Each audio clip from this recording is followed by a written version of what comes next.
জিয়ারতে যখন তুমি যাইবা, নবীর জিয়ারতে যাইয়া মদিনা শরীফ নবীজিকে সালাম যখন জানাইতে যাইবা, মনে করবা যে নবীজি সাহাবায়ে কেরামদের সামনে যেভাবে হাজির থাকতেন, যেভাবে দেখতেন, ও উম্মত তোমাকেও সেইভাবে কি ধরনের দেখতেছেন।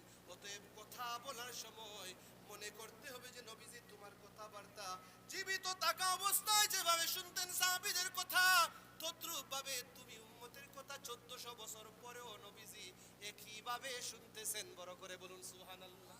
অতএব আওয়াজ দিতে যাইয়া নবীজির সামনে বিয়াদবিমূলক কথাবার্তা যেন না হয়। কেউ কেউ দেখা যায় মদিনা শরীফে যায়, সে মনে করে যে তার বাড়ির মতন, ওইখানেও নবীজির রওজা মুবারকের সামনে সালাতু সালাম দিয়ে আইসা নানান নান্দিবাসী দুনিয়াবি কথাবার্তা বলে। হাজিরিন, আল্লাহ বলেন লা তারফাউ আসওয়াতাকুম ফাওকা সাউতিন নবী, নবীজির আওয়াজের সামনে তোমাদের আওয়াজ যেন উঁচু না হয়। হাজিরিন, এই আয়াতের ব্যাখ্যা বিশ্লেষণে যদি যাই, তাফসীরে ইবনে কাসির, আল্লামা ইবনে কাসির রাহমাতুল্লাহ আলাইহি সুন্দর একখানা হাদিস নকল করেছেন। ইবনে কাসির রাহমাতুল্লাহ আলাইহি যে হাদিস খানা নকল করেছেন, আমরা যদি একটু ওই হাদিস শরীফের দিকে যদি আমরা একটু লক্ষ্য করি, এই আয়াতটা কার শানে নাজিল হয়েছিল? তার ওনার নাম ছিল সাবিত ইবনে কাইস। সাবিত ইবনে কাইস আন্নান নবিয়্যা সাল্লাল্লাহু আলাইহি ওয়াসাল্লাম, নিশ্চয় আল্লাহর রাসূল সাল্লাল্লাহু আলাইহি সাল্লামের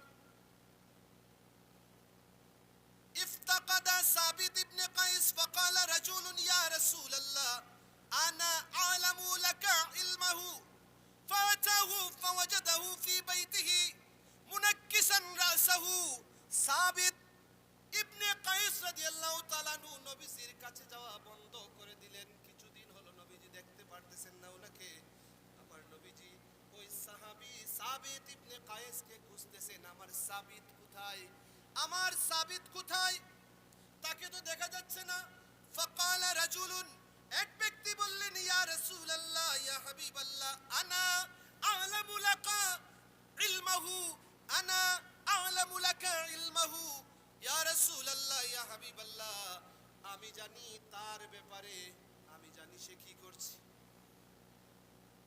ফাআতাহু, অর্থাৎ ইয়া রাসূলুল্লাহ আমি আপনার কাছে তার খবরটা নিয়ে আসতেছি। ফাআতাহু ফাওয়াজাদা ফি বাইতিহি মুনাক্কিসান রাসাহু, আরেকজন সাহাবী আসলেন সাবিতকে খোঁজার জন্য। মদিনা শরীফের মসজিদে নববীতে নবীর কাছে হাজিরা দেন না, হাজিরা দেওয়া বন্ধ করে দিয়েছেন। সাবিত ইবনে কাইসকে খোঁজার জন্য আরেকজন গেলেন, যায় দেখেন মাথা নিচ দিকে দিয়া ঘরের মধ্যে মাথাটাকে মাটির মধ্যে বা খাটের মধ্যে লাগাইয়া লাগাইয়া নত শিরে তিনি বসে আছেন।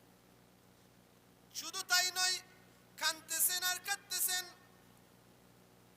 ফাকাল লাহু মা শানুকা, ওই সাহাবী যায় বললেন, ও সাবিত ব্যাপারটা কি, তুমি নবীজির কাছে যাও না।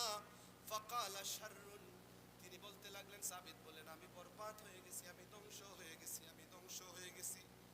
কেন এই কথা বললেন? কানা ইয়ারফাউ সাউতাহু ফাওকা সাউতিন নবী সাল্লাল্লাহু আলাইহি ওয়াসাল্লাম, এর কারণটা ছিল নবীর মজলিসে যখন সাবিত বসতেন, সাবিত বিন কায়েস রাদিয়াল্লাহু তাআলা আনহুর গলার আওয়াজটা একটু উঠা ছিল। গলার আওয়াজটা কি ছিল?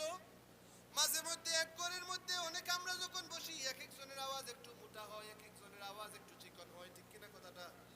সাবিত বিন কায়েসের আওয়াজটা একটু মোটা ছিল।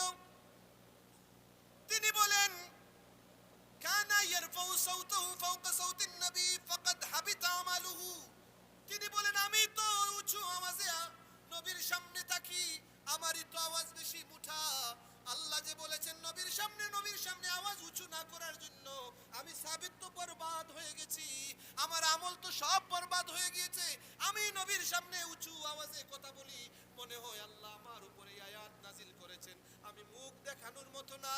আমার তো দুনিয়ার থাকতে আমি যত ইবাদত করেছি আমার সব আমল তো বরবাদ হয়ে গিয়েছে।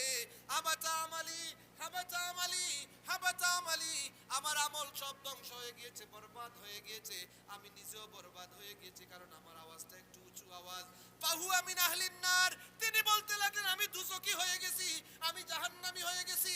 আমি আমার নবীর সামনে উঁচু আওয়াজে কথা বলি দেই, আল্লাহ কুরআনের আয়াত নাজিল করে দিয়ে এটা আমি সাবিত বিন কায়েসের ব্যাপারে নাজিল করেছেন।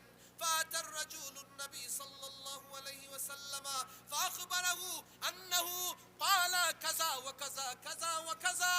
ওই সাহাবী কথা শুনিয়া, সাবিত রাদিয়াল্লাহু তাআলা আনহুর কথা শুনিয়া নবীজির কাছে ফিরত আসলেন, এসে বললেন, ইয়া রাসূলুল্লাহ, আমি সাবিতের বাড়িতে গিয়েছিলাম, সাবিতের বাড়িতে যাইয়া তাকে এই অবস্থায় দেখলাম। সে বলতেছে সে জাহান্নামী হয়ে গিয়েছে, তিনি বলতেছেন তিনি দুজখী হয়ে গিয়েছেন, তিনি বলতেছেন তিনি বরবাদ হয়ে গিয়েছেন। ইয়া রাসূলুল্লাহ, ইয়া হাবিবাল্লাহ, তিনি বলতেছেন এই দোষ করে ফেলেছেন। আপনার সামনে তিনি আওয়াজ উঁচু করে বলেন, ক্বালা ফারজি ইলাইহিল মাররা আল আখিরা বিবিশারাতিন আযীমাতিন। আমার নবীজি বলেন, ও আমার সাহাবী, যাও আমার সাবিতের কাছে যাও, বড় একটা বিরাট বড় একটা শুভ সংবাদ নিয়ে যাও। বলেন না সুবহানাল্লাহ। বিবিশারাতিন আযীমাতিন, বড় একটা শুভ সংবাদ নিয়ে যাও। ফাকালা ইযহাব ইলাইহি ফাকুল লাহু ইন্নাকা লাস্তা মিন আহলিন নার ওয়ালাকিন্নাকা মিন আহলিল জান্নাত। যায়া সাবিতকে বলো নবীজি শুভ সংবাদ দিয়েছেন, ও সাবিত, তুমি দুজখী নাই, নিশ্চয়ই তুমি জান্নাতি, নিশ্চয়ই তুমি জান্নাতি। বড় করে বলুন সুবহানাল্লাহ। হাজরিন, সাবিত বিন কায়েস ইচ্ছা করে নবীর সামনে আওয়াজ উঁচু করতেন না। নিজে নিজে যে ভয় পেয়ে গেছেন, গলার আওয়াজ একটু বাড়ি ভেবে তিনি ভাবতেছেন তিনার উপর আয়াত নাজিল হয়েছে। তিনি ভয়ে কাঁপতে শুরু করলেন, নিজেকে নিজে রশি দিয়ে নিজের ঘরের সাথে কুঠির মধ্যে বেঁধে রাখলেন, খাবার বন্ধ করে দিলেন। এভাবে বেশ কিছুদিন তিনি অল্প বৌসুর পূর্বক তাকে কিছু খাওয়াইতেন। এভাবে কয়েকদিন নবীজি যখন দেখেন না তাকে, নবীজি দুশ্চিন্তায় পড়ে গেলেন, আমার সাবিতকে আমি দেখছি না কেন, আমার কায়েস বিন সাবিত, আমার সাবিত বিন কায়েসকে আমি দেখছি না কেন। সেজন্য সাবিত বিন কায়েস জানেন যে ভাবছেন শুধু আওয়াজ মোটা দেইকাই বেয়াদবি হয়ে গেছে, আমার নামাজ বন্দেগী সব বরবাদ হয়ে গিয়েছে, জাহান্নামী তিনি হয়ে গিয়েছেন। প্যারে হাজিরিন, সাবিত বিন কায়েসের ব্যাপারে আল্লাহ রাব্বুল আলামিন নবীজির মাধ্যমে ঘোষণা করতেছেন।